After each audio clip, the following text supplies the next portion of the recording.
July 4th, 2026, Washington, D.C., the White House lawn.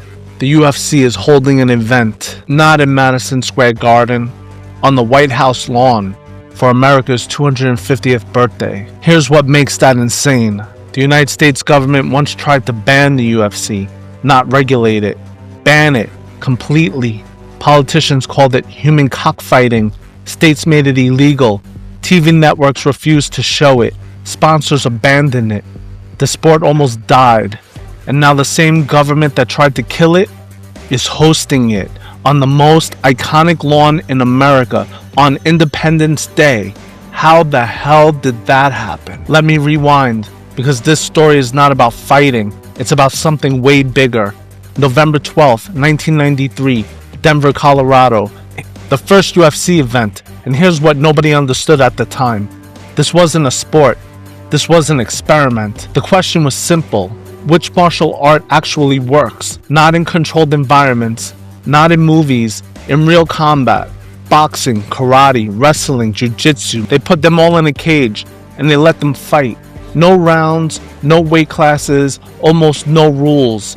Just find out what's real. And the answer shocked everyone. Royce Gracie, 170 pounds, quiet, unassuming, wearing a white gi. His first opponent, 6'5", 250 pounds, Art Jemison, professional boxer.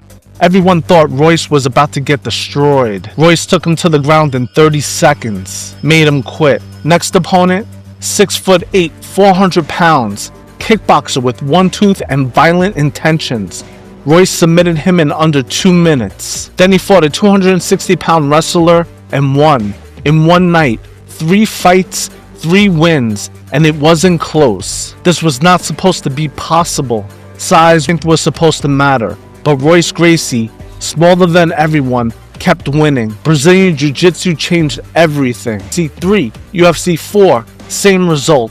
Jiu-Jitsu dominated. Strikers who couldn't grapple, finished. Wrestlers who couldn't submit, tapped out.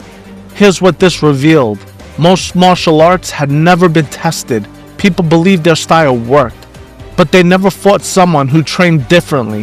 The UFC exposed that, brutally, and the world watched. Not everyone liked what they saw though. Senator John McCain, a war hero, presidential candidate, powerful voice. He hated the UFC. He called it human cockfighting. And he didn't just complain, he acted. McCain wrote letters to every governor in America. His message, ban this, and it worked. 36 states banned the UFC. Pay-per-view carriers dropped it. Major cable companies refused to broadcast it. Sponsors left. Venues wouldn't host events. The sport was toxic. Financially, it was bleeding money.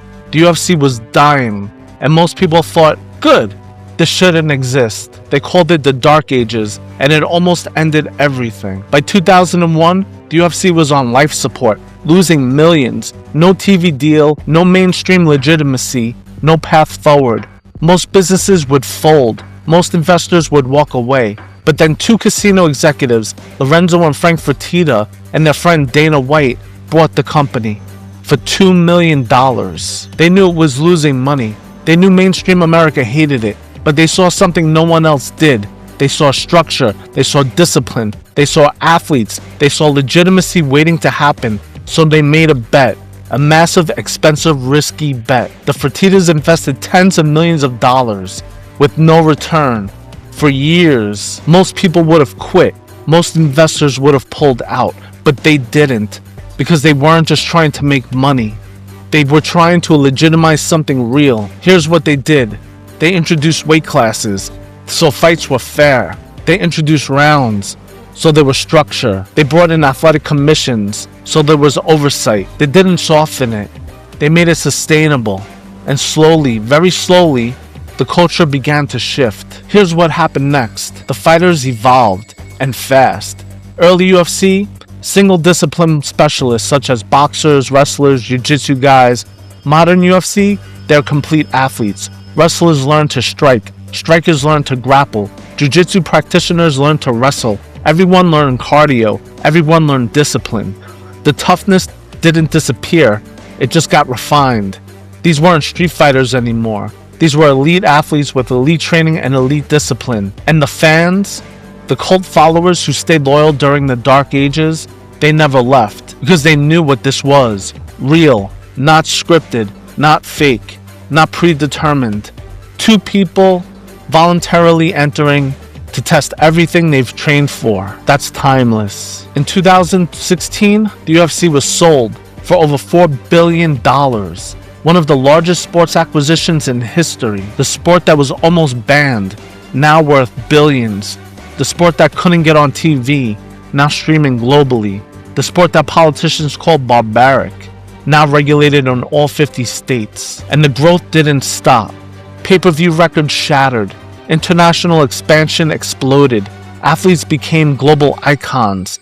The youngest major sports organization in America became one of the most valuable. And then, the deal that confirmed everything. The UFC signs a $7.7 billion media rights deal for 7 years, multiple platforms, $25 million per event in media revenue. Let me put that into perspective. The sport that couldn't get any TV deal 20 years ago just signed one of the biggest media deals in sports history, bigger than many legacy sports. The market spoke, and what it said was, this is not a fringe sport. This is not a novelty. This is essential. And now, July 4th, 2026, America's 250th birthday, the UFC is holding an event on the White House lawn, not in a casino, not in an arena, on the lawn of the White House. The same government that tried to ban it is now hosting it. This is not just a fight card. This is a cultural milestone. Think about what it represents. The UFC gives structure to people who love to fight. It gives meaning to toughness. It takes aggression, which society often fears, and turns it into discipline, productivity, purpose. Without the UFC, where do those fighters go? What outlet do they have? The UFC didn't just survive, it became essential. And now in the most American moment possible, it's being celebrated at the seat of American power on Independence Day for the country's 250th birthday. That's not an accident. That's vindication. Here's what the UFC's journey teaches us. What survives pressure emerges stronger. The government tried to kill it. The media tried to shame it. Sponsors abandoned it. States banned it. And it survived anyway, because at its core, the UFC was real. The discipline was real. The athleticism was real. The competition was real. You can suppress that for a while, but you can't kill it. And when something that real survives long enough, it becomes undeniable. The Fertittas and Dana White didn't create something fake and market it into legitimacy, like the WWE. They took something already legitimate and gave it the structure to be recognized. That's the difference. You can't manufacture legitimacy.